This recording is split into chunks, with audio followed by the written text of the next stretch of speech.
Kuna story ambayo imekuwa ikitrend sana ambayo inamhusu Kabi wa Jesus, ambayo inasemekana kwamba ana mtoto na mtu mwingine ambaye huyo mtoto ana nadhani miaka 7 hivi imepita.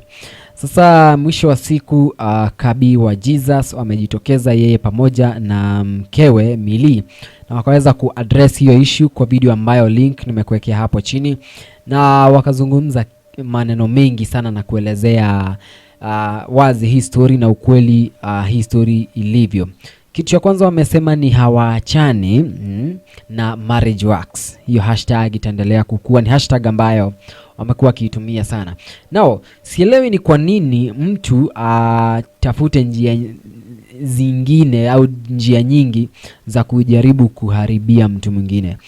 That is too bad, kwa sababu nadhani huyu ni mtu alijaribu create story na kujaribu kudrag jina lao chini, kwa sababu wameweza kueleza na wakadai kwamba wale watu wote wale akina dada wamewekwa pale, wale watoto wote ni wa familia yao. Huyo mtoto ambaye inasemekana ni wake, ni niece wake. Yule mtoto anamuita Kabi uncle. Yule dada wa kwanza ambaye alikuwa wamepost, yule dada ni kazini yake mkubwa Kabi. Wa pili ambaye walipiga picha naye town, huyo pia ni kazini yake, na wote wameoleka na kila mmoja nadhani ana watoto wawili. Kama nimekosea tafadhali nikosoe. Sasa tuliona Edgar Obare akishare zile screenshots na chats ambazo ni za Kabi, na Wakenya wengi siku mzima wakawa wanazungumza swala hilo sana. Ni swala ambalo kwa kweli limekuwa likitrend sana. Kwa hiyo Kabi ameelezea mengi, na baada ya hapo Wakenya wakawa wanakuja kwenye comment section na kuwa wanatoa maoni wakidai kila mtu akawa anatoa maoni tofauti tofauti. Lakini naweza nikasema wakati ambapo uko hapa nje kama kioo cha jamii, tarajia mambo kama haya kuwa yanatokea, kwa sababu haujui ni nani ambaye anakufuatilia au anakuchunguza na kuja kutoa story ambayo ni ya uongo, sio? Nataka nikusomee comments za Wakenya tuone baada ya Kabi kuweza kuaddress ile issue ni kipi ambacho kiliendelea. Lakini tumeona Mili kidogo akilia, lakini inaumiza sana, sio? Sasa kuna Line Twerimu ambaye alisema, personally I don't like judging, but based on the stories from both sides I can only say whom is guilty will forever be haunted by the truth. Mwingine anasema this is the first time nimejaribu kufika huku hachana na huyo. Mwingine anasema Mili unaka umetense. Okay, mwingine anasema the devil is a liar, be strong Kabi and Mili, there is a lot of blessings ahead. Mwingine anasema hugs wa Jesus, it is well, wajitokeze tu, this is just an online craze. Mwingine anasema thank you for such quick response to the matter, goes to show there is nothing to hide with strategies. I love you and praying for you. Wakenya wanawapenda sana the couple, mimi naipenda kwa vitu ambazo huaga wanavifanya.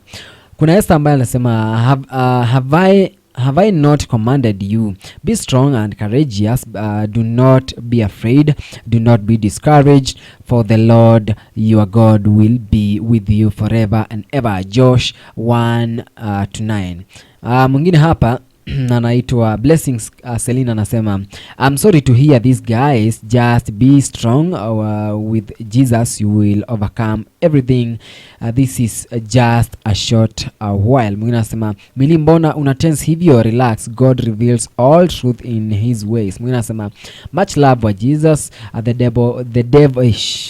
the devil is at work, just continue praying and hopefully your family understands you. We love you and we believe in you and we are here to support you. Sasa hii issue ni issue ambayo inaweza ika-affect sio wao peke yake mbali pia familia nyumbani, kwa sababu ukiangalia kama wao cousins wao wawili wameoleka, inamaanisha imewafikia, sio? Na inaweza ika-affect familia yao. Kwa hiyo ndio maana unapata wakati mwingine tuongelee kama mtu kama Willy Paul alisema yeye hawezi akamweka mamake huku nje kwa sababu ya watu jinsi ambavyo wataanza kuongea, kwa sababu yeye ni msanii ambaye anapokea matusi mengi sana na hataki ifikie familia yake.